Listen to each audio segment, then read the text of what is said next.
Everyone, प्रभु की स्तुति हो। प्रभु का वचन में हम लोग जाएंगे। मेरे प्रियो, हम प्रभु का वचन में जाने से पहले जरूर चैनल को फॉलो करें, कमेंट करें, शेयर करें और वचन सुनने के बाद अंत में प्रार्थना तक बने रहें। प्रभु आप लोगों को आशीष दें। और अंत में आप कमेंट में कर सकते हैं कि प्रभु का वचन में सुनने से आपको क्या कुछ कमी महसूस हुई या आपको कुछ लगा इसमें ऐड करना था, तो आप कमेंट में कर सकते हैं। लिखा है, हमारा टॉपिक है बोर की प्रार्थना। बोर की प्रार्थना करना कितना जरूरी है और बोर की प्रार्थना करने वाला व्यक्ति आशीषित होता है। आमीन, हालेलुया। बोर की प्रार्थना करने वाला व्यक्ति परमेश्वर की आवाज को सुनता है और वो पूरा दिन आनंदित रहता है। लिखा है मरकुस की किताब उसका 1 अध्याय उसका 35 वचन में, बोर को दिन निकलने से बहुत पहले वो उठकर निकला और एक जंगली स्थान में गया और वहां प्रार्थना करने लगा। आमीन। ये किसके बारे में लिखा है? ये लिखा गया है मेरे प्रिय प्रभु यीशु मसीह के बारे में। लिखा है प्रभु यीशु मसीह बोर को उठा और एक जंगल में चले गया, अकेले में सुनसान में गया और प्रार्थना करने लग गया। हालेलुया। बोर को उठ के जाके प्रार्थना करने लग गया। मेरे प्रियो, क्या हम बोर को उठ के प्रार्थना करने के लिए जाते हैं? क्या हमारा जीवन बोर का, हमारा जीवन प्रार्थना का जीवन है?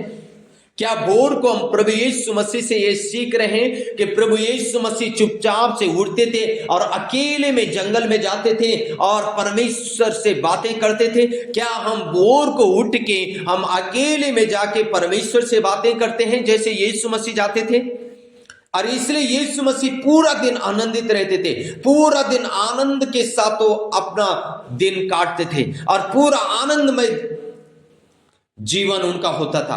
क्या आज बोर को हम प्रार्थना करते हैं? अगर बोर को हम प्रार्थना करते, पूरा दिन हमारा भी आनंदमय जीवन होगा। हालेलुया।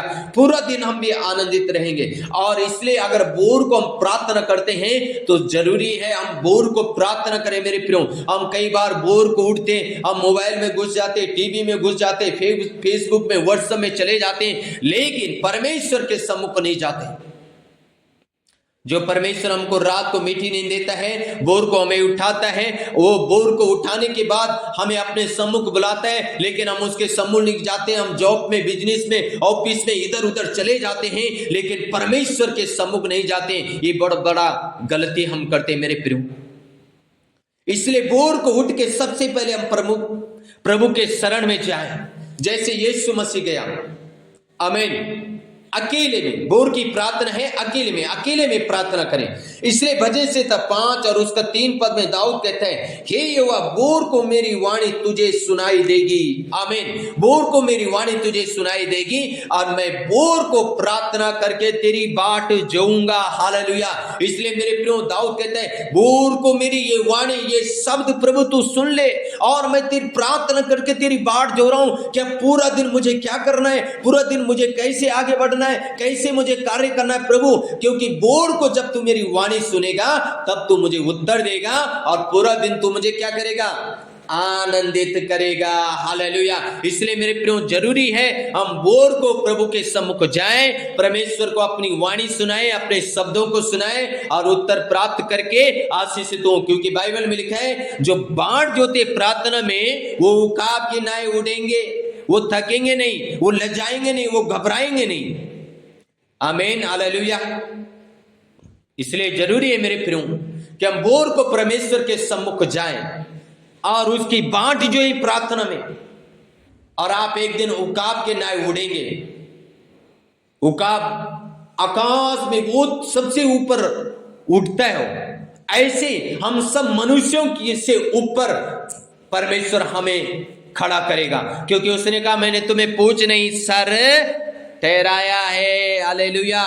इसलिए भजनकार भजन संहिता 90 में और उसका 14 पद में मूसा कहता है, बोर को हमें अपनी करुणा से तृप्त कर कि हम जीवन भर जय जयकार और आनंद करते रहें। क्या कह रहे मूसा? मूसा कह रहे, हे परमेश्वर, बोर की करुणा से हमें क्या कर दे? तृप्त कर दे, ताकि हम क्या करें? जीवन भर आनंद के साथ तेरी जय जयकार करने पाए। बोर की करुणा से हमें तृप्त कर दे। इसका मतलब बोर की जो भूख और जो प्यास है हमारी बोर की, जब हम प्रभु के सम्मुख जाएंगे 100% वो हमें आनंद से भरेगा, 100% हमें बोर की करुणा से तृप्त करेगा। पूरा दिन हम जय जयकार करने वाले होंगे। आमीन, हालेलुया। इसलिए मेरे प्रियो, जैसे मूसा कहता है, प्रभु बोर की करुणा से हमें तृप्त कर, ऐसे हमें भी बोर की करुणा से तृप्त होने की जरूरत है। उस परमेश्वर के सम्मुख जाने की जरूरत है। और जब हम प्रार्थना करके बाहर जाएंगे, वो अपनी करुणा से हमें तृप्त करेगा। पूरा दिन हम आनंदित रहेंगे, हम जय जयकार करेंगे उसकी। आमीन, हालेलुया। इसलिए जरूरी है मेरे प्रियो, हम बोर को अकेले में जाके प्रार्थना करें, प्रार्थना में समय बिताएं। आमीन, हालेलुया। एक और वचन भजन संहिता 38 उसका 7 पद में लिखा है, जबकि बोर के तारे एक संग आनंद से गाते थे और परमेश्वर के सब पुत्र जय जयकार करते थे। हालेलुया। कितनी बढ़िया बात लिखी मेरे प्रियो। बोर को सारे तारे मिलकर आनंद के साथ परमेश्वर की क्या करते हैं? महिमा करते हैं। आप सोच सकते हैं मेरे प्रियो, बोर को तारे भी खुशी मनाते हैं, वो भी आनंदित हो जाते हैं, वो भी आनंद के साथ परमेश्वर की जय जयकार करते हैं। क्यों जय जयकार करते हैं? क्योंकि उन्होंने अपनी रात को अपनी ड्यूटी निभाई। अब बोर को समय है कि वो भी परमेश्वर के क्या कर रहे हैं? धन्यवाद कर रहे हैं, परमेश्वर की तारीफ करें, परमेश्वर की स्तुति कर रहे हैं। इसलिए मेरे प्रियो, जरूरी है कि हम बोर को उस परमेश्वर के सम्मुख जाएं, बोर को उस परमेश्वर के सम्मुख बैठ के हम उसकी जय जयकार करने पाएं। आमीन, हालेलुया, आमीन। इसलिए मेरे प्रियो, बोर को जब हम प्रभु के सम्मुख जाएंगे, उसका जय जयकार करेंगे, ये आसमान में ये तारे जब परमेश्वर की जय जयकार कर रहे हैं, और बोर को अगर आप उठते 4 बजे आप उठ के बाहर देखना, पंछी भी, ये पक्षियां भी क्या करती है? परमेश्वर की स्तुति करती है। ये पेड़ पौधे भी परमेश्वर की तारीफ करते हैं, स्तुति करते हैं। पर हम मनुष्य होने के बावजूद हम परमेश्वर की तारीफ, स्तुति, प्रशंसा नहीं करते मेरे प्रियो, और हम अपने आप को विश्वासी कहते हैं। ये बड़ी दुख की बात है। इसलिए जरूरी है हम बोर को उस परमेश्वर के सम्मुख जाएं। हालेलुया। और जब हम बोर को परमेश्वर के सम्मुख जाएंगे, उसके धन्यवाद करेंगे, उसकी तारीफ स्तुति करेंगे, परमेश्वर हमें हमसे खुश होगा और पूरा दिन परमेश्वर हमें आनंद के साथ भरेगा, पूरा दिन परमेश्वर हमें आशीषित करेगा। आप सोच सकते हैं, ये पक्षियां परमेश्वर की स्तुति करती है, ये तारे परमेश्वर की स्तुति कर रहे हैं और हम नहीं कर रहे हैं। कितनी दुख की बात है मेरे प्रिय। इसलिए भजन संहिता 50 और उसका 4 पद मैं पढ़ूंगा, वहां पे इस प्रकार से लिखा गया है, इसका क्या कारण है कि जब मैं आया तब कोई ना मिला, जब मैंने पुकारा तब कोई ना बोला। क्या मेरा हाथ ऐसा छोटा हो गया कि छुड़ा नहीं सकता? क्या मुझसे उद्धार करने की शक्ति नहीं?